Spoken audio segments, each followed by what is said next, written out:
Al-Fatihah.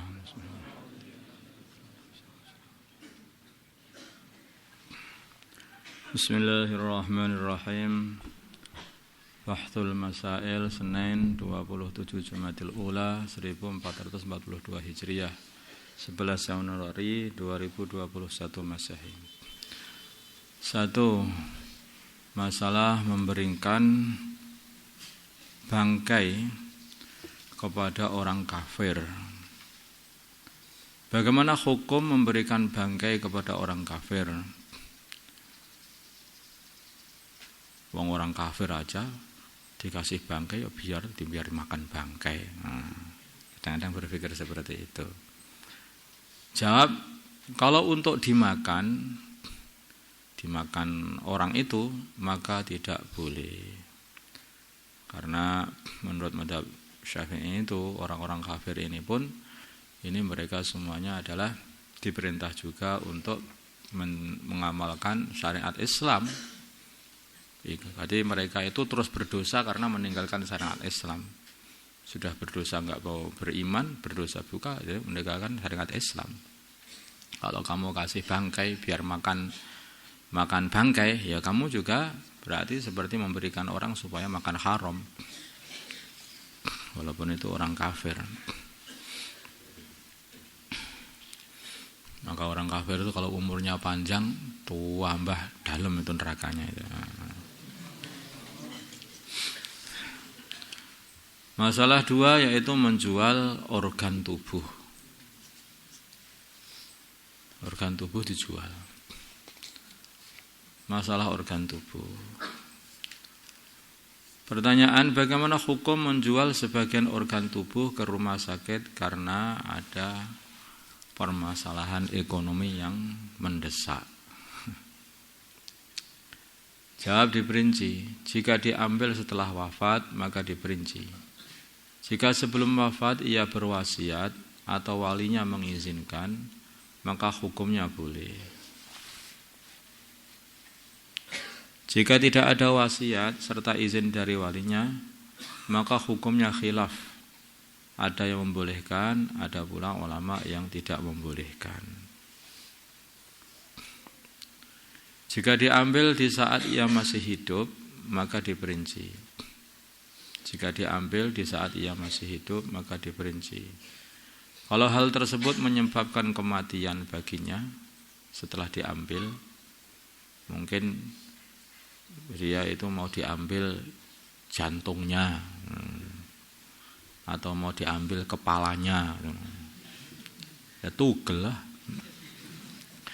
Seperti yang diambil adalah jantungnya, maka hukumnya tidak boleh. Nah, itu membunuh orang. Kalau hal tersebut tidak menyebabkan kematian baginya, maka diperinci. Mungkin ya diambil jari kelingkingnya, disembung ke jari kelingking yang sana atau gimana, atau diambil satu ginjalnya sedangkan satu ginjal yang lain masih ada dan sehat, atau diambil satu matanya, wallahu alam, ya seperti itu masih hidup lah. Ini diperinci.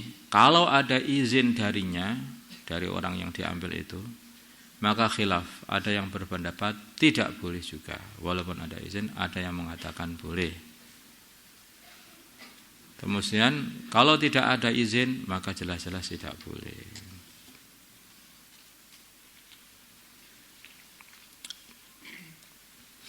Ini diambil dari fatwa Al-Azhar.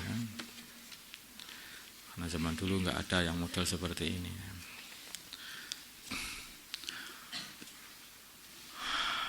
Ahli waris wajib mengqadha salat mayit. Apakah ahli waris wajib mengqadha salatnya mayit yang tertinggal? Ada orang sakit meninggalkan salat fardu beberapa salatan, kemudian ia wafat sebelum sempat mengqadha'inya. Apakah ahli waris wajib mengqadha salat yang ia tinggalkan? Jawab, tidak wajib. Jawabnya adalah tidak wajib. Tetapi ada sebagian ulama seperti Imam Subki mengerjakannya, yang mana beliau itu mengqadha'i sholatnya sebagian dari kerabatnya. Setelah membeli kelapa beserta serabutnya, kulit serabut itu. Karena itu kan yang mau dibeli itu kelapanya, dalamnya itu, dagingnya. Sedangkan di luar daging itu ada kulit batoknya. Kemudian di luar batok itu ada kulit serabutnya. Ini kan berarti kalau jual beli seperti ini nggak tahu mana di dalamnya itu ada apa, itu kan nggak ngerti. Ada isinya apa nggak ada isinya kan nggak nampak di situ itu. Sebagaimana jual beli kayak jual beli kok nggak nampak. Bagaimana hukum membeli kelapa dalam keadaan masih utuh kulit luarnya, kulit serabutnya, sehingga tidak bisa melihat isi dalamnya? Jawab di tafsir. Jika kelapanya masih muda, maka hukumnya boleh. Karena kalau kelapa muda, serabutnya kamu ambil dan batoknya itu masih lemes, ya, batoknya masih lemes, ya rusaklah apa itu degannya itu, bosok malahan. Maka itu orang jualan kelapa muda itu mesti sama serabutnya, itu, ya kan? Maka itu boleh tanpa harus mengupas kulitnya karena kulit tersebut dianggap sebagai pelindungnya. Jika kelapanya sudah tua, maka kulitnya harus dikupas, tinggal kulit batoknya saja, kulit dalamnya itu, kulit yang keras itu. Akan tetapi ada pendapat yang membolehkan tanpa harus mengupas kulit luarnya pun juga boleh. Karena sebagian ulama ada yang membolehkan bai'ul ghaib itu, menjual perkara yang tidak tampak, itu ada yang membolehkan. Ya, makanya khilafnya para ulama ini jadi keuntungan kita. Alhamdulillah ada khilafnya. Tapi jangan ngawur itu. Mana tuh khilaf-khilaf yang mudah-mudah gitu loh. Jangan begitu. Itu namanya kurang ajar. Yang mana yang paling menjadikan kamu itu selamat gitu loh. Apa saja itu kalau kamu pikirkan nanti kalau di akhirat terus ketemu Gusti Allah terus gimana gitu loh. Nah, itu yang kamu pikirkan seperti itu. Maka dalam jual beli ya mesti kamu hati-hati. Dalam muamalah dan muasyarah pun juga hati-hati kalau kamu yang pikirkan itu urusan akhiratnya. Alhamdulillah. Itu masalah wakaf anak untuk agama. Seseorang berkata kepada anaknya, "Le, saya wakafkan kamu untuk agama." Anaknya bingung. Memangnya saya ini budak? Diwakafkan. Pertanyaan, apakah ketentuan wakaf berlaku kepada diri anak tersebut? Tidak berlaku, karena wakafnya benda yang diwakafkan tidak memenuhi persyaratan. Maksudnya kamu tak wakafkan untuk agama, mungkin saja yang dimaksud itu adalah bahwa anak ini dikhususkan pancen untuk agama saja, enggak usah mikir dunia. Udah kamu mondok sahabat saja orang alim untuk agama, nanti menghidupkan masjid di rumah. Sekarang bapak ini aja yang kerja, udah kamu yang urusi akhirat.